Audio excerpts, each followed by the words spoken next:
The mercy and kindness of our sweet Lord Jesus is with us heart dwellers. And I want to share with you what happened to me this morning. I got up early to pray, and I couldn't believe it. One thing after another kept drawing my attention off of the Lord.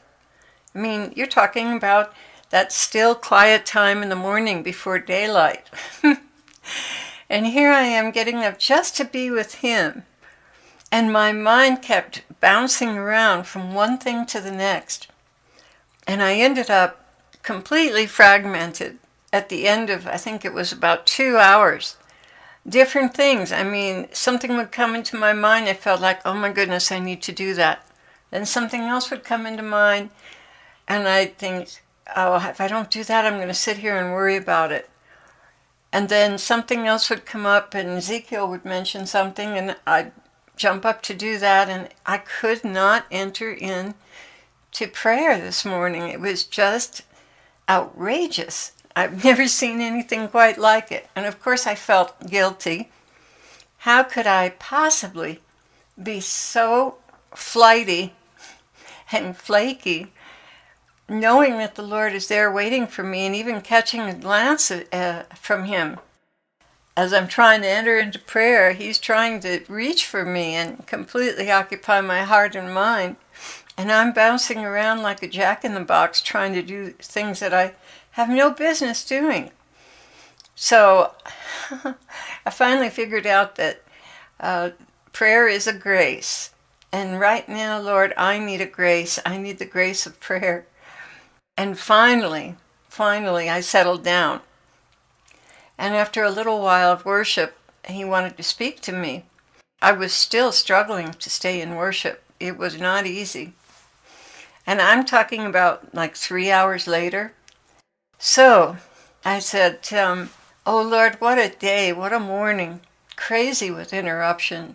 It's been this way since 6:30 a.m. and I feel so badly that I haven't been able to sit still. You invited me to come with you to heaven, and it seems like everything that could has drawn my attention away from you, and I've let it. How could I be so shallow as to allow this? He said, I want you to look at this morning as an example to my people. How wonderful it is when you obey me immediately when I call. But there are times when circumstances molest you and rob you of the freedom to be totally here for me. Do I walk away in disappointment like one who has been stood up? No, that's man's way. Rather, I wait for you. I try to help by staving off condemnation, which the demons are all too ready to heap on you for not coming immediately. Yes, it is wonderful when you can come immediately. Truly a blessing for us both. But when you can't because of duties or interruptions, first and foremost, be patient with others. Be meek and kind to those who seem to be interrupting you. Second of all, do not resent this interference. It most surely is a test in charity. Third of all, do not come under the yoke of condemnation. I see your circumstance, and I'm not condemning you, which would have the opposite effect. It would cause you to withdraw even more. No, I wait patiently and help where I can. I show my face to you in little snippets when you return to prayer, only to be called off again. I'm quick to affirm you, my bride, and tell you that I will not leave until we truly have our time together. That is, unless the situations overtake you. So many of you, my dearest ones, are subject to self-hatred and condemnation when you do not perform perfectly, when you were late, when you were distracted or thrown off course. You were brutal with yourselves. Beloved, that does nothing to draw us together. In fact, it refocuses your attention on your supposed guilt. Then I must find different ways to convince you how much I love you. And that's the amazing part here, guys. He kept giving me these beautiful rhemas. Come, tuck in under my arm. And other beautiful things. They were just lovely. And I was thinking to myself, wow, you must really be patient because you're not criticizing me for being so flighty. Rather, you're telling me these beautiful things that make me want to cleave to you even more. You amaze me, Lord. You truly amaze me. He answered, that's because I know you so well.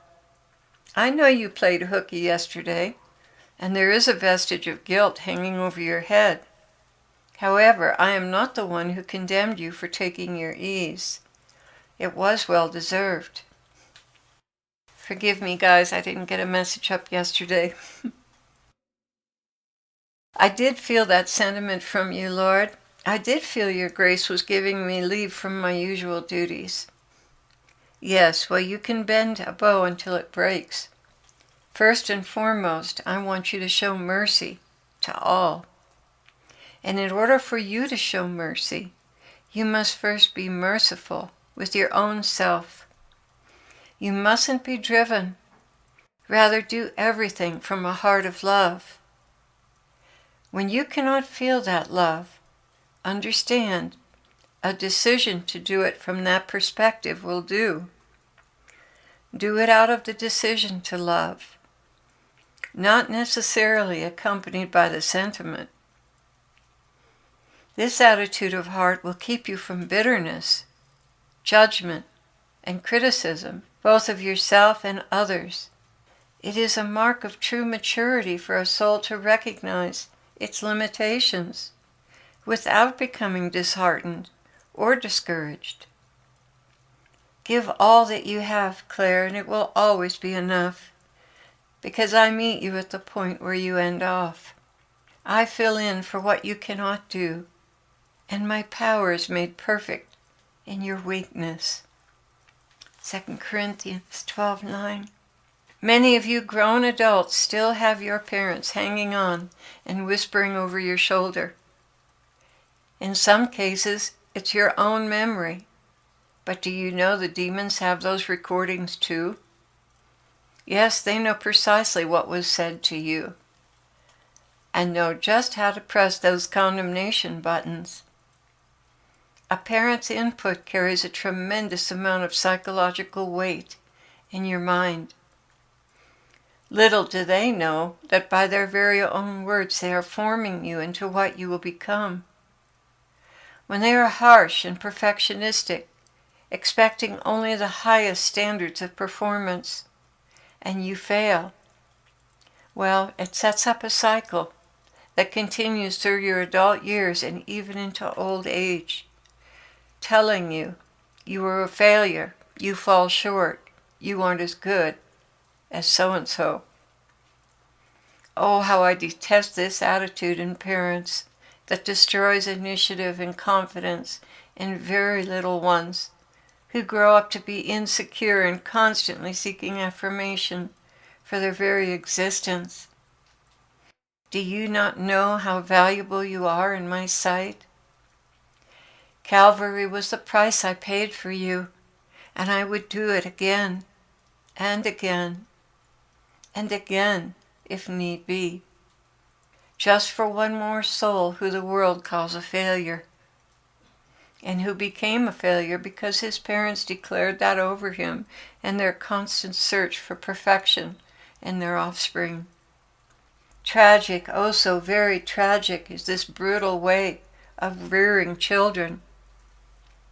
But there is hope. Have you been raised under that yoke? Have you been found imperfect at every turn of your life, never measuring up to your parents or favored sibling? I can heal that, dear one. I can turn your mourning into dancing and remove that stigma from your heart. Cleave to me, beloved, and I will show you your great worth in gold and treasure. Yes, don't you know that you are a spark from my heart, beautiful and enriched in every way? Why, you ask? because I will perfect that which I have begun in you. I will present you to my Father, perfect, whole, lacking nothing. Yes, this I will do for you. You have given me your life, and I have given you my promise. Perfection is your destiny. Not only that, but many gifts I have yet to bestow on you wait in the wings for your readiness. Oh, the boundless treasures I hold in store for you. Things you have dreamt and things you would not dare to dream. All are waiting for you as you yield your life more and more to me. Dare to dream, for with God nothing is impossible.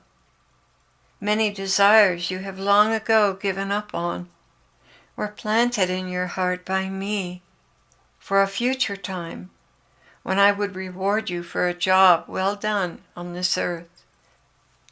Understand, it is not the gifts that determine your estate before me, but how you use the gifts I entrust to you.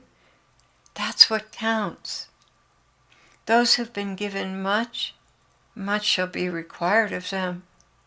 But those who have been given little, and with that done much, greater and greater rewards will be given them.